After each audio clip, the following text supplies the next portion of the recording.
이제 삼국 정상이 노타의 차림으로 하늘색 계열의 셔츠를 이제 맞춰 입었습니다. 바이든 대통령은 한일 정상 어깨에 손을 올리기도 했고요. 기시다 총리와는 어깨 동무를 하기도 했는데 이런 모습들 좀 어떻게 보셨어요? 그만큼 이제 정상 간에 튼튼하고 깊은 신뢰가 있다. 개인 차원에서도 그렇고 국가 차원에서도 그렇다는 것을 이제 강조했죠. 예, G7 히로시마 회의에서 사실 바이든 대통령이 여유가 없었습니다. 그때 재정 절벽이라는 이제 국내 정치상의 위기도 있었기 때문에 네. 그래서 휴양지인 캠프 데이비드에서 8월에 두 정상과 회의를 하겠다는 의사를 이미 전달을 한 것은 그만큼 편한 분위기에서 신뢰를 바탕으로 굉장히 중요한 역사상 처음으로 네. 한미일 3자의 안보 협력 틀을 만들겠다는 의사를 일찌감치 표명했습니다. 네. 이 전반적으로 화기애애한 분위기 속에서 만남이 이루어졌는데 이번 정상회의에서 나온 내용 중에서 가장 중요하고 좀 결정적인 부분이라면 어떤 걸 꼽을 수 있을까요? 저는 이제 세 가지 키워드를 뽑겠습니다. 첫째는 둘이 아니다, 셋이다.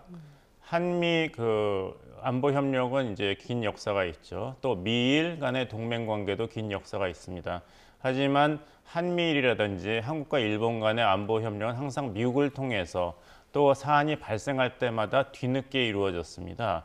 그리고 이제 역사 문제와 갈등 때문에 추진이 되다가도 그 동력을 잃어버리는 상황이 자주 발생했는데 이번에 처음으로 둘이 아니라 셋, 3자 간의 외교 안보 협력이 정례화되었고 구체화되었다는 것. 예.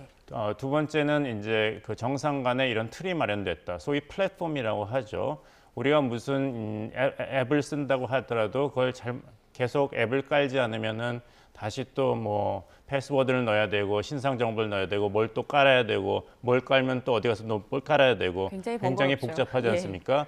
그게 아니라 앱을 깔았다고 생각하면 되시겠습니다. 세 번째는 외교 안보의 지평을 굉장히 확대했다. 글로벌 공급망 재편에 세 경제 대국이 협력하겠다는 것이 들어간 것이 눈에 띄는데 이제 모두 발언을 할 때 이제 정상을 누가 배석했는가를 보면 아시겠습니다만 우리나라 그 윤석열 대통령 옆에는 조태영 안보실장과 박진 외교장관이 있었고 일본 기시다 총리도 이제 방위총장과 외교장관이 있었는데 특이하게 조 바이든 미국 대통령 옆에는 당연히 뭐 토니 블링컨 국무장관이 있었지만 그 안보 수석이 있는 것이 아니라 지나 레이몬 상무장관이 배석했습니다. 그 말은 그만큼 미국이 앞으로 일본과 한국 간의 이런 안보 협력을 전통적인 차원의 뿐만 아니라 미래지향적인 기술과 경제 차원, 산업 협력 차원까지도 확대하겠다는 것을 상징적으로 보여주는 그런 모습이었다 생각합니다.